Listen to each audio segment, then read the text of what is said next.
तो दोस्तों अगर आप एक स्टूडेंट हो और आप लोग हमेशा एग्जाम्स के टाइम पे बहुत सारे जो क्वेश्चंस के आंसर्स आपने लर्न किए होते हैं, अगर आप वो भूल जाते हो, आपको वो याद नहीं आता है, इसका मतलब कहीं ना कहीं आप ढंग से प्रॉपर तरीके से रिवाइज नहीं कर रहे हो।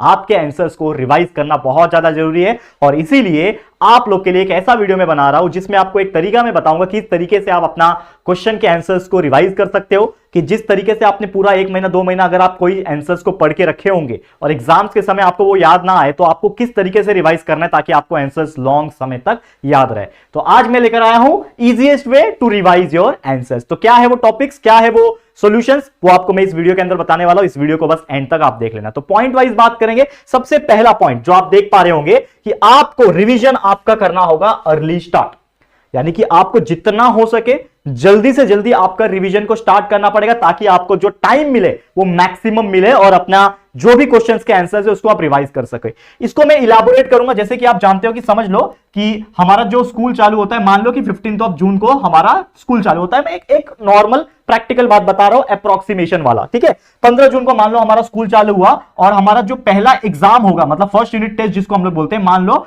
15 अगस्त के दिन हमारा फर्स्ट यूनिट टेस्ट शुरू हो रहा है, ठीक है ना।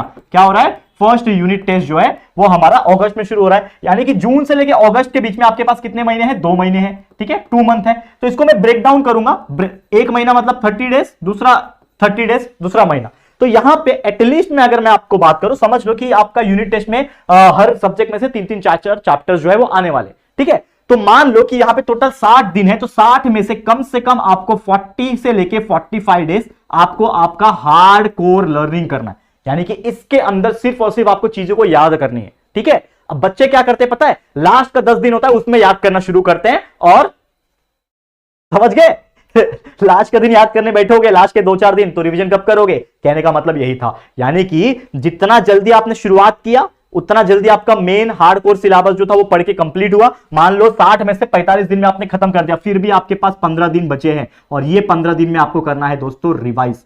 जितना हो सके, एक बार नहीं, 2 बार नहीं, 3-3 बार रिवाइज करोगे तो ऑटोमेटिकली आप लोग को जो क्वेश्चंस के आंसर्स, बड़े से बड़े क्वेश्चन के आंसर, हिस्ट्री ज्योग्राफी जैसे सब्जेक्ट के आंसर्स याद रहेंगे, क्योंकि आपने उतनी बार उसको रिवाइज किया है। और उतनी बार रिवाइज करने के लिए क्या करना पड़ेगा? करना पड़ेगा सिंपली है कि आपको जल्दी से जल्दी स्टार्ट करना पड़ेगा। जितना जल्दी रिवीजन स्टार्ट करोगे उतना आपके पास समय रहेगा। तो ये सबसे एकदम बोलते ना गुरु मंत्र वाला फॉर्मूला है कि जितना जल्दी स्टार्ट करोगे उतना आपके लिए अच्छा है। कोई भी चीज को आप 2 बार 4 बार याद करोगे तो याद हो ही जाता है, चाहे वो आपको उसका मीनिंग समझ में आए चाहे नहीं आए, जिसको हम रट्टा बोलते हैं। लेकिन जैसे हम बताते हैं आपको कि यार हमेशा रट्टा के भरोसे नहीं रहना, क्योंकि क्या होता है हम बहुत सारी चीज याद करके बाय हार्ट करके मगअप करके चले जाते हैं, एग्जाम में भी याद ही नहीं आता है। क्यों नहीं याद आता? क्योंकि रिवाइज नहीं करते। तो पहले तो कॉन्सेप्ट समझो, वीडियोस देख के कॉन्सेप्ट समझ रहे हो, लेक्चर्स अटेंड करके कॉन्सेप्ट समझ रहे हो। एक बार उस टॉपिक का कॉन्सेप्ट समझ में आ गया, उसका रिवीजन आपको स्टार्ट कर देना है जल्दी से जल्दी, और जल्दी खत्म कर देना है ताकि आपका चीजें आपको याद रहे। ये हो गया पहला पॉइंट। दूसरा पॉइंट क्या है? Know your subject format. क्या होता है? बच्चे लोग को पता ही नहीं होता है सब्जेक्ट का फॉर्मेट क्या है।